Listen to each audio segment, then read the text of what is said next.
Guys, it's Manga Time once again here to bring you my review of Bleach 680, The End 2. And I think I should probably start this review by addressing the pretty massive news in Jump this week. Basically, they have revealed that Bleach is incredibly close to the end, and there's only one can assume, a small number of chapters to go. While they don't reveal just how many, it has kind of sent the internet into a complete uproar, with some people thinking there's only 20 chapters left, and that it's going to end at chapter 700, and other people think that there's going to be a bit longer left to go than that. I personally don't think there's only 20 chapters left. I think that would be ridiculous. And I feel like anything under 25, they would have told us that there's only that many chapters left. They would have started a countdown. I feel like we might have a year or so left yet, so about 50 chapters, something like that. I feel like this is kind of just the forewarning, like, get ready, in the next year Bleach is over, basically. And then when we get closer, say to the last 10 or so, they will give us an actual countdown. I could be completely wrong, but that's just my kind of hopeful guess. But if it does end in the next 20 chapters, I personally do not understand how Kubo could possibly give us a satisfying conclusion to the story. Because there's just so much left. There is so much left still. So many different Bankais to see. Aizen, the 1,000-year flashback, the Soul King. We need to understand what the hell he was all about. Then obviously the big battle with Yhwach, and then basically everything needs to come together, and that's just not going to happen in 20 chapters. So if it does happen in 20 chapters, we'll have to resign ourselves to the fact that we are not going to get everything we want. If I get one thing left from the series before it ends, I want that flashback about 1,000 years past. I want to see the original fight between Yamamoto and Yhwach. I want to see what the deal was with Yhwach when he was just a kid. I want more on the Royal Guard and more on the Soul King. So that kind of big Turn at the Pendulum style history was exactly what I would want. Whether or not we get it, I'm not sure. But anyway, on to the actual chapter. The colour page is no colour on it. He's got a red eye, and it's of Yhwach with the Almighty activated. He's got a red eye, and his goggly eyes are all yellow, and that's about it, really. This is not a surprise anymore. I've been reading Bleach now on a weekly basis since the Noicha Kenpachi fight. To get a good colour page, actually with colour on it, is a rarity. Anyway, this week starts off with Ichigo getting his powers completely absorbed by Yhwach, and the bloot, I assume it is anyway, just kind of spreads out across the floor. And I have to be brutally honest, I still don't know why Yhwach is doing this. What does he stand to gain from taking Ichigo's Quincy powers? Because I assume that's all he's taken. So basically, Ichigo thinks to himself, oh, it's fading. My Quincy powers and my Hollow powers that were mixed along with it, they're both disappearing, fading away. And although it is quite a powerful image, seeing the kind of vision of Masaki disappear, it doesn't make a whole lot of sense to me. I thought that Ichigo's Shinigami powers were mixed with his Hollow powers, not his Quincy powers. I understand that in Everything But the Rain, it was the Hollow that bit Masaki, but I could have sworn that White was the Shinigami and the Hollow, whereas Old Man Zangetsu was the Quincy. So why would the Hollow now be disappearing? And furthermore, is that not going to affect Yhwach, or is he just immune to Hollow Reiatsu? Is it that Yhwach wants to become a complete hybrid like Ichigo was? Because I'm assuming now Ichigo is just a Shinigami, which does make sense for the end of his character, to be fair, for him to just be a Shinigami. But it's all very weird. Like, why is Yhwach even doing this? What does he stand to gain? He's so unbelievably powerful anyway. What does he even possibly stand to gain? But anyway, Ichigo says that, it's all fading into pure white, as though he has himself been bleached, which is quite cool, to be fair. And then we see him, and he basically looks dead. He looks basically dead. He's beaten, bloodied, and bruised, and his hollow horn is just disappearing. And yeah, I think it's fairly safe to assume that Ichigo has been reduced to just a Shinigami, which is interesting, Kubo removing his uniqueness like that, if that is the case. But I can also understand why Kubo, it might be easier from a logistics standpoint on what Kubo wants to do at the end of this series if Ichigo is just a Shinigami. Anyway, Yhwach then unleashes a ridiculously evil, diabolical laugh. Again, a lot of people have been complaining that ever since he absorbed the Soul King, Yhwach's kind of been descending into basically, cliche, moustache-twirling villain territory, and I think that's never been truer than it is here. And then the darkness surrounding him just bursts outwards. Why? I have no idea. I think that, seriously, we have had a serious deficit of information this arc. That's one thing I will say. It's one thing Kubo has legitimately dropped the ball on, I think. Characters have spent way too long with their soliloquies just going on and on about abstract shit. And, you know, that's fine sometimes, but no one has sat there and gone, this is happening because of this and this and this. And so most of it has been vague interpretation on our part. The darkness covering Yhwach, the eyes, what is it? We still have no idea. We can speculate that it's the overflowing power of the Soul King. I'm guessing that's what it is. But like, why is it exploding outwards now? I have no fucking clue. But it does explode outwards, and it creates what it basically becomes a massive dish in the sky. And then we cut over to Uryu and Haschwalth, and this is again the part I'm more interested in. This was my favourite part of the chapter, actually, by quite a way. Although the first bit is a bit ridiculous. So it starts off with Haschwalth striking the ground. So if you remember last week, he was like going to stab Uryu in the fucking head. And apparently Uryu has the strength and speed necessary to roll out of the way. Not quite sure I buy that. But either way, Haschwalth has missed. And he basically says, oh, so you can move. And then Uryu said, you said that I'm just like Kurosaki and the others. And he says, up until now, I've always kept my composure, I've stayed calm, and I've always been the member of that group to not be so outwardly emotional. You know, I've always tried to balance my life. And he says, but however, even though Ichigo's actions are very foolish, they're very ill-advised, I just can't help but follow his lead. You know, when he gets into his head that he wants to help someone out, he just does it, no questions asked.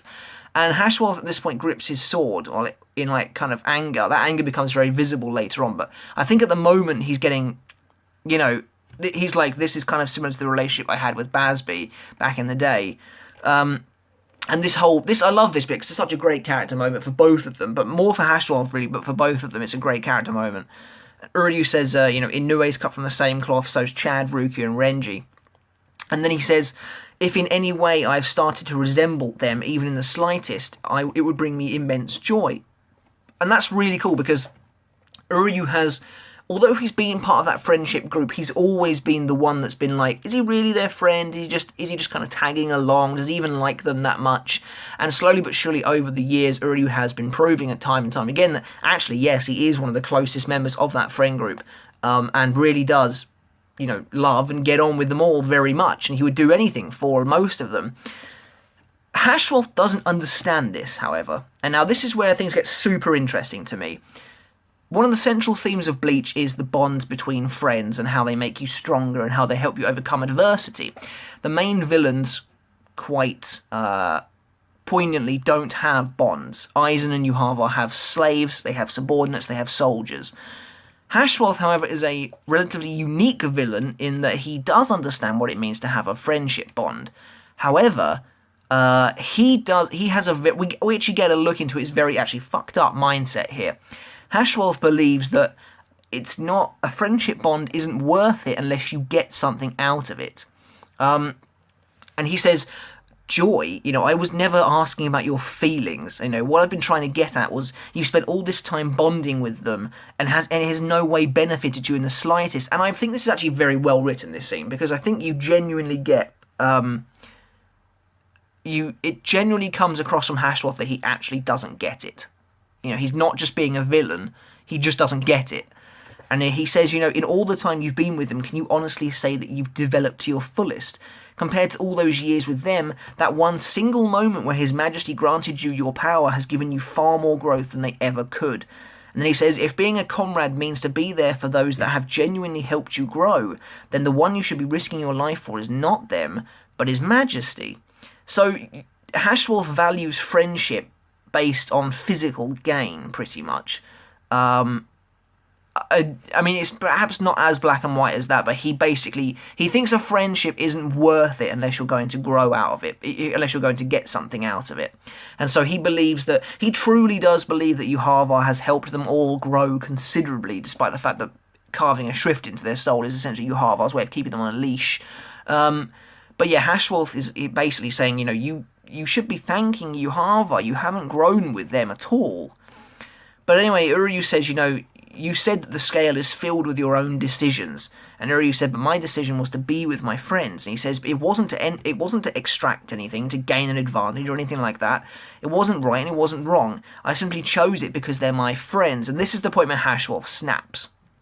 And I want to believe it's because he realizes that he's fucked up. Well, I don't think it is that necessarily. Obviously, Uryu is the antithesis, and not just in powers, he is also the complete antithesis in personality to Haschwalth. Haschwalth believed that because he couldn't get power from being a friend with Basby, he tossed him aside. And now I want to just delve quickly into the character of Haschwalth, because I think this is perhaps the biggest character moment he's ever received, and it's probably going to be his defining moment as well. Haschwalth, I actually think that Kubo has been slowly portraying Haschwalth as a really nasty person. Like a complete dickbag. Haschwalth, clearly believes that there's nothing in it for him to have a friend unless they give him considerable power. We've seen in the past how he was willing to, Basby basically, gave him kind of hope when he was being abused by his uncle. He gave him hope. They became friends. And then Basby's family were murdered by Yhwach, and he wanted to take revenge. And Haschwalth pledged to help him with that dream, but abandoned him the moment he had a chance at greater power. But clearly because Haschwalth felt that the bond with Yhwach was more beneficial to him than the one with Basby, so he tossed Basby aside. And I feel like Basby always kind of realised that this was the wrong attitude, and it cost him in the end, because Haschwalth fucking killed him, or maybe killed him, I'm still not certain. And that's something I'll get into again in a minute. And yeah, so Haschwalth is basically... Because also, something else that I want to point out as well is... actually, no, I'll do that in a minute. So Haschwalth, we get a really cool picture of Haschwalth getting super angry, and because he's just kind of like, I don't get it, you're wrong. And he says, I see now. So when you were graciously accepted and taken in by His Majesty, you did so without expecting to ever have to give anything up in return. Then we get a really cool moment where Haschwalth basically just flips the fucking lid, and he's like, I'm here to tell you that you shall now give him your life, Ishida Uryu. Now, Haschwalth has been sitting atop a very lofty throne since he was introduced in this series, I think. He believed he was Yhwach's special boy. He didn't think that I genuinely believe that Haschwalth didn't think any of this ever applied to him. So he's basically saying, like, you were taken in by His Majesty, and you think you don't have to give him anything. Now you give him your life, and I don't think Haschwalth ever thought he would have to give his own life. When the Auschwalen struck Robert and Giselle and Basby and all that lot, when Basby confronted Haschwalth, he was like, "Oh, look at you. Down there, it was a massacre. We all got chosen by the Auschwalen, and you're up here doing the deciding. Who gives you that right?" And Haschwalth's like, "Oh, really? Oh, well, you have my sympathy. Sorry about that." And Basby's like, "You clearly don't care at all." Haschwalth clearly thought that he was never going to be the one to get sacrificed, and therefore he didn't really give a shit if it happened to anyone else, because, he doesn't value those bonds in that way. But, and I can't say that he doesn't deserve it, because I think he is a bit of a prick, actually, he gets Auschwalen in a pretty glorious moment, actually. And the panel is freaking awesome as well. He's got his sword above his head, he's about to kill Uryu, but then he gets struck by the light. It just covers him in darkness. And he's basically just like, oh shit. And I think that's the moment where I feel like this is the moment where he must realise he has made a serious mistake. And more than one serious mistake as well. In putting his faith in the wrong man, basically. He must be realising at this point, okay, maybe I'm not the special guy I thought I was to Yhwach. I'm actually just I'm just with the pawns, like I consider them pawns, but I'm actually just one of them as well. And Haschwalth collapses to his knees, as Uryu's like, what the hell's going on? But we don't see them again for the rest of the chapter, and I think Haschwalth has survived. But once again, the Auschwalen is being incredibly inconsistent. We then get to see Gerard, and I have to say his form looks fucking badass, and I wish we'd seen it more, but we don't. He then gets Auschwalen, and like Robert, he gets stripped to the bone, and that's the end of Gerard. Rather unceremonious death, but quite frankly, I think most of us actually said that this probably is the only way him dying makes sense, because he's so overpowered. And so, yeah, I'm fine with this at the end of the day. It does make it, well, it's the best way for Gerard to die. It still doesn't make any sense whatsoever, though, that the Auschwalen seems to pick and choose who it kills. Most people were originally like, oh, well, Robert died because he was old. We can't say that with Gerard now, because he's one of the most powerful Quincy, and he just got stripped to the bone instantly. So, Yeah, it's one of those things I really hope we get closure on, but that we won't. We won't. We're just expected to accept that some Quincy survive it and some don't. Plot dependent, pretty much. Anyway, Yhwach's sucking all this power up, and he's created a massive portal behind him, and he says, farewell, Ichigo. From this moment on, I no longer have any need for you or my children, the Stern Ritters. Just sit back and watch from there as I bring ruin to it all, Soul Society, the real world, and I assume Mundo as well. At this point, someone arrives. I really thought it was going to be Ishin, but no, it's Rukia and Renji, and Yhwach basically says it's insulting that these insignificant pests are continuing to come after me. But he then says, in typical cliche villain form, he's just going to leave the fucking gate open anyway for some reason. And if they decide to follow him, he's going to give them a glorious death. And then we do get a very cool line, actually. He says, basically, I will find the point in the future where you are most happy and I will kill you there. So from this point on, every time you think of happiness, you will think of my threat to kill you. And so, yeah, basically, that's actually really evil. That's a very evil thing to say and do. Because I've said this, you can think that you're going to be safe, but if you're happy, you could die. And at this point, he slips into the portal, disappears, and that's the end of the chapter. Pretty crazy chapter, actually, this week, and I think I might give it a 5, actually. I really enjoyed it, and I loved the character moment between Uryu and Haschwalth. Despite the fact that we didn't get a proper fight between them, I felt the payoff was good. Haschwalth getting his just desserts, because he frankly deserved it. From the way he treated everyone else and thought that he was the exception. I do believe that Uryu will save Haschwalth's life here. I think that Uryu will use his antithesis to reverse the Auschwalen on Haschwalth and save him. And I think that Haschwalth's going to have a change of heart and join the hero side. But if he doesn't and he tries to attack Uryu again, then I think Basby will show up. And then, this is what I want to happen anyway. And then Haschwalth will have a change of heart. No matter what happens, I think Haschwalth is going to change and turn good. Then there's the question of what the hell to do next, because Yhwach has escaped. He's gone fuck knows where, either Soul Society or the real world, and he's going to destroy it all and then create the Quincy Nation. So, how does he get stopped? Well, I have absolutely no idea. I do think this is the moment Ginjo shows up to help Ichigo get his powers back up to scratch. I don't know how. But like I said, I think Ichigo just has Shinigami powers now, so I kind of think everyone's going to convene. Hopefully we will get the statuses of everyone. Askin, Urahara, Aizen might actually do something. I assume Lil Barrow was Auschwalen as well, but I have absolutely no idea. So, yeah, I think everyone's going to come together. I think the surviving Quincy, and I think there will be surviving Quincy, I think it'll be Haschwalth, Basby, Lil Toto, Giselle, and Askin will all come in as well, and they'll be like, yeah, we can help out. And it's basically going to be... I really do think we've got a good arc or so left. So, like a sub-arc, so about 50 chapters of let's get powerful enough to take down Yhwach. And I think there must be a Turn Back the Pendulum in there somewhere. Otherwise, where's the context? We still have no idea why Yhwach is doing any of this. The dude's got a grudge. Why? Why? Is it just because he's a Quincy? But he doesn't seem to give a shit about the Quincy anyway, so... I don't know. I literally have no idea. We need that flashback. But this was a really great chapter. I thought it was a really great chapter. 5 out of 5. I really loved the Uryu Haschwalth stuff. I loved the Auschwalen suddenly kicking in. Even if the Auschwalen doesn't make sense, it does make for a nice dramatic moment. Killing Gerard like that made sense to me. It was the only real way for him to die. But yeah, good chapter all round. This is one of those chapters where it ended in a way I didn't think it was going to end, and therefore I'm super excited for what's happening next. I really thought Ishin and Ryuken were going to show up at some point in this fight, but they've seemed to have missed the boat, so them showing up seems a bit weird now. What do they just show up and just sit around and not actually do anything? I guess.